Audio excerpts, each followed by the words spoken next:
सबसे पहले आप सभी पत्रकार बंधुओं को हमारी तरफ से जय भीम, जय भारत, जय संविधान। और आप सबका बहुत बहुत स्वागत, क्योंकि आज की जो ये कॉन्फ्रेंस है वो बहुत ऐतिहासिक कॉन्फ्रेंस है। क्योंकि आज मैं आपके सामने एक शायर या महज एक कार्यकर्ता के रूप में नहीं बैठा, मैं आपके सामने उस यात्री के रूप में बैठा हूं जिसने अपने पैरों से वो रास्ते नापे हैं जो बाबा साहेब के सपनों तक जाते हैं। हमने देश में दो महत्वपूर्ण यात्राएं की, जैसा कि आप सब लोगों ने सोशल मीडिया के माध्यम से देखा भी होगा। हमारी पहली यात्रा थी जिसको हमने डॉक्टर बाबा साहेब अम्बेडकर की जन्मस्थली मध्य प्रदेश के महू से शुरू किया था, और उसके लिए हमने एक नारा लगाया था कि अम्बेडकरवादी नेता साथ में आओ। जितना हमने पर्सनली जाना कि बिखर के कभी भी हम लोग इस देश के हुक्मरान नहीं बन सकते हैं। हमारे जितने भी तमाम महापुरुष हैं उन्होंने भी यही कहा कि बिखर के कोई भी इस देश का शासक नहीं बन सकता, हम लोगों को एकजुट होना पड़ेगा।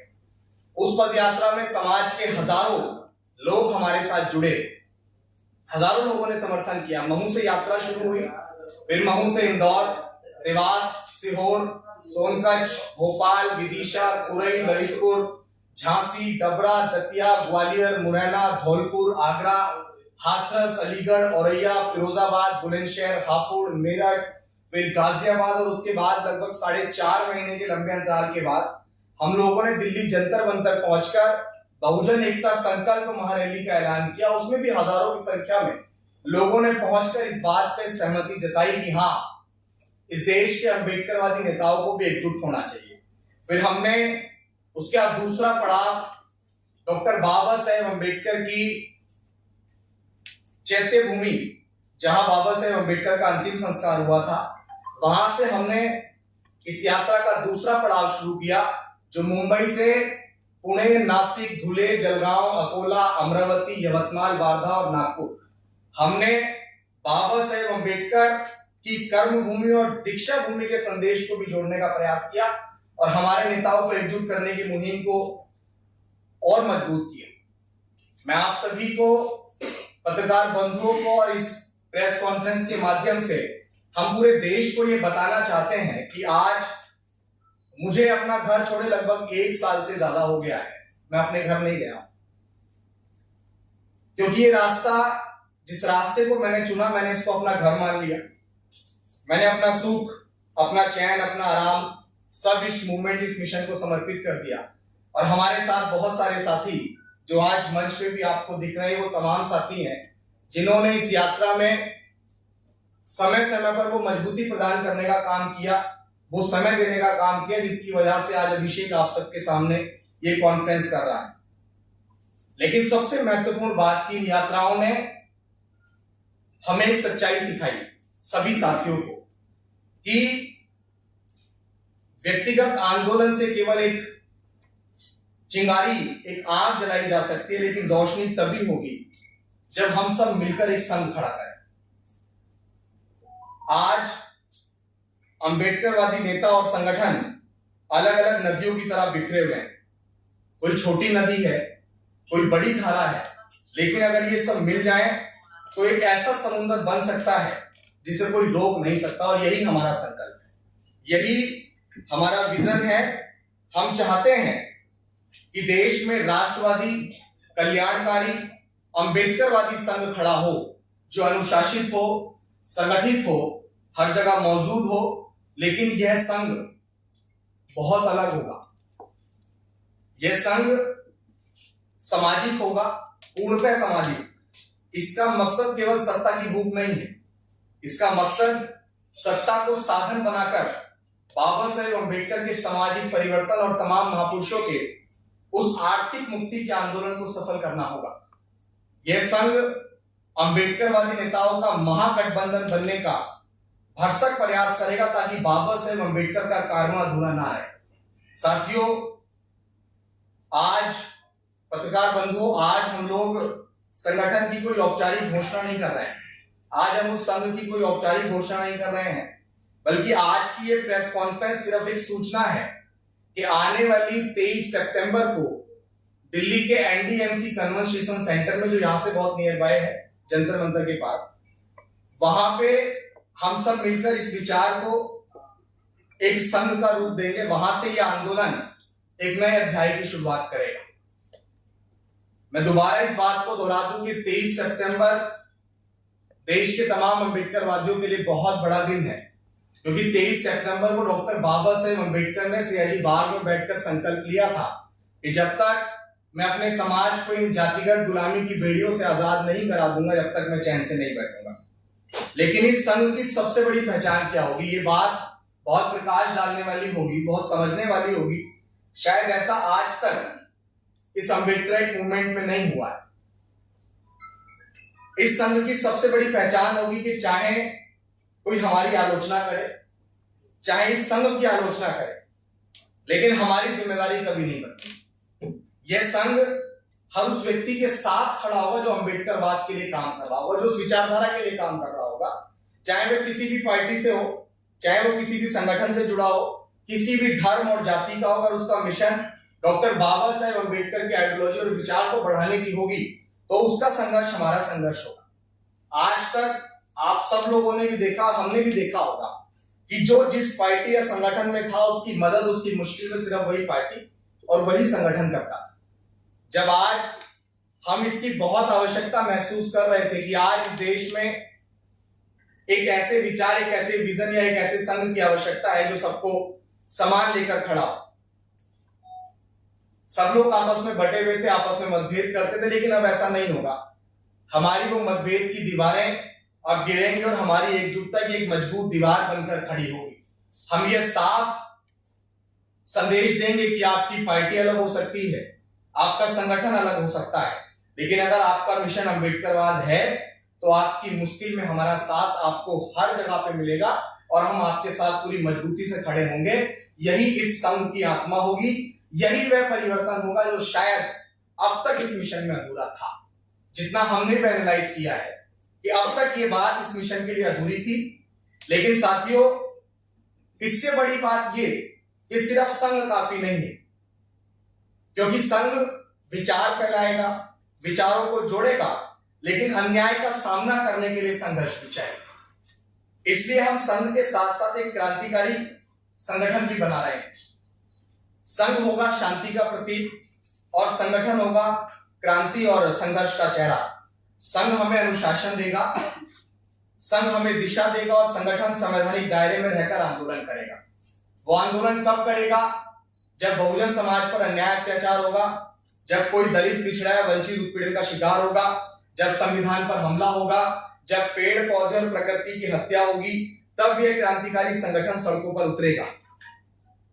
संघ हमारी आत्मा होगा, संगठन हमारी आवाज। संघ शांति का मार्ग दिखाएगा और संगठन क्रांति का, और जब ये दोनों साथ चलेंगे तभी यह आंदोलन अपूर्ण से पूर्ण होगा। आज तक यही होता रहा कि बुद्धिजीवी और आंदोलन अलग अलग चलते रहे।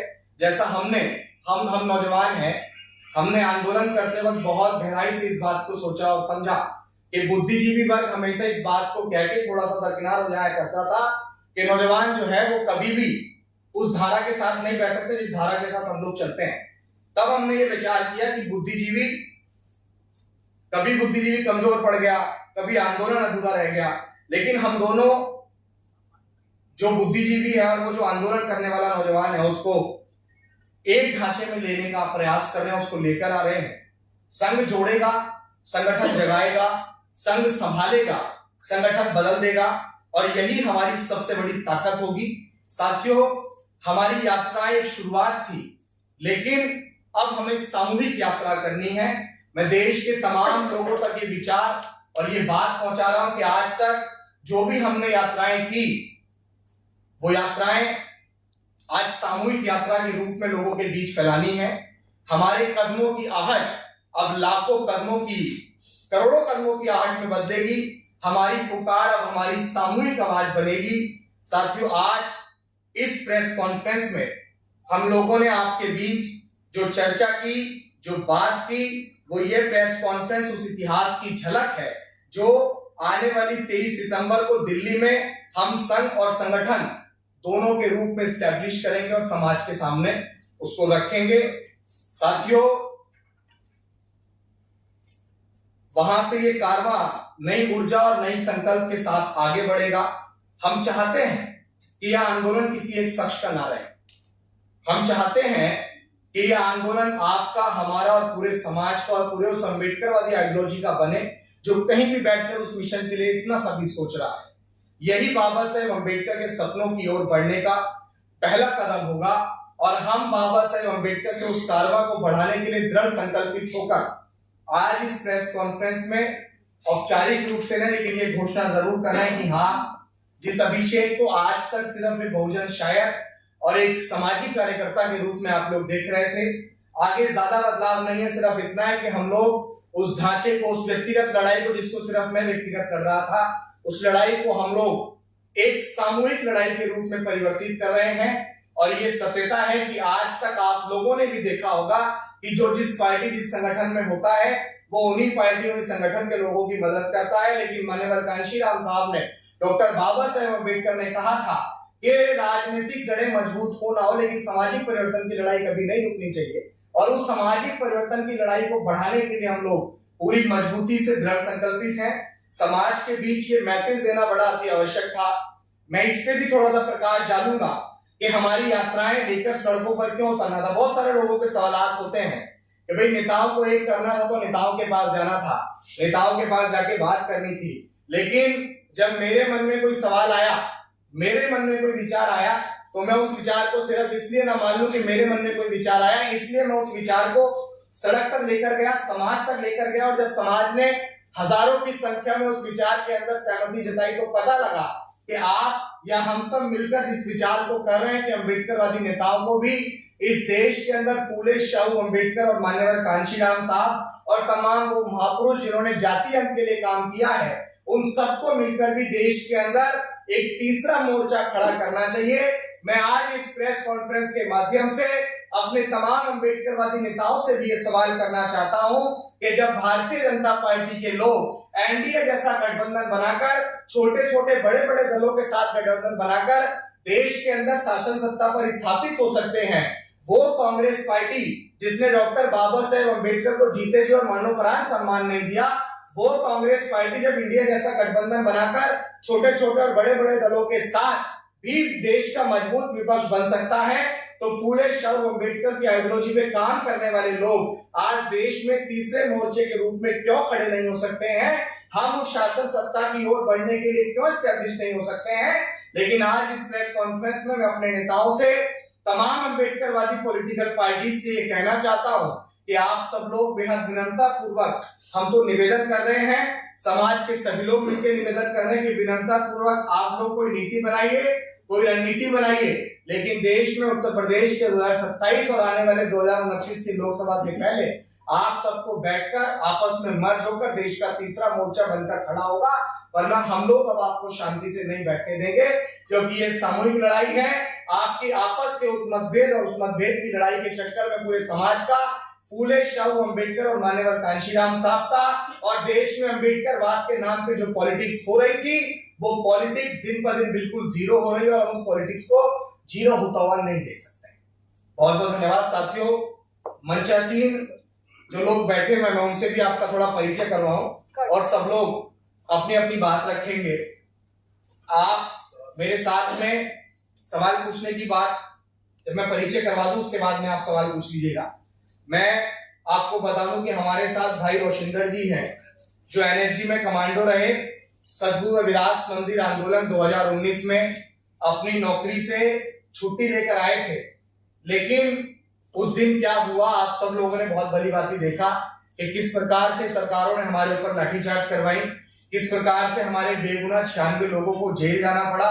उसमें भाई रोशिंदर भाई भी थे और उसके बाद में ये उसके अंडर आ गए और इनके ऊपर, इनकी मतलब कुल मिला के हुआ कि इनको नौकरी से बर्खास्त कर दिया गया और आज तक भी उस नौकरी को इनको नहीं दिया गया।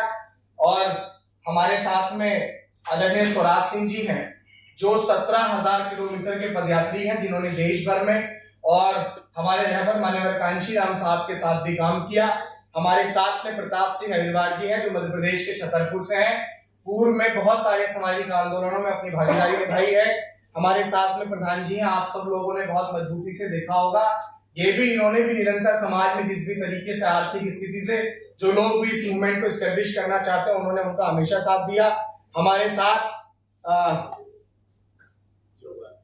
योगराज जी हैं, आप जनपद बुलंदशहर के खुर्जा से हैं। आपने भी इस मूवमेंट के लिए निरंतर समर्पण और भाव के साथ काम किया। आप आकाश जाटव हैं, आप भी निरंतर इस मूवमेंट के लिए काम करते हैं। आप बिंद्रा जी हैं, आप भी एक रविदासिया संघ है, संगठन है हमारा जो इसी विचार के लिए काम कर रहा है। बिंद्रा जी भी हमारे इस विचार के साथ हमारे साथ। आपका बहुत बहुत धन्यवाद। और एक और शख्सियत भाई राजेश जाटव जी आपके सामने बैठे हुए हैं, उन्होंने मध्य प्रदेश पुलिस में थे, अभी इस मूवमेंट इस विजन को जानकर वीआरएस लेकर हमारे साथ इस आंदोलन में अपना पूरा समर्पण देकर आगे बढ़ने का हमें भरोसा दिया। वो हमारे साथ इस लड़ाई की मजबूती से लड़ने के लिए तैयार है।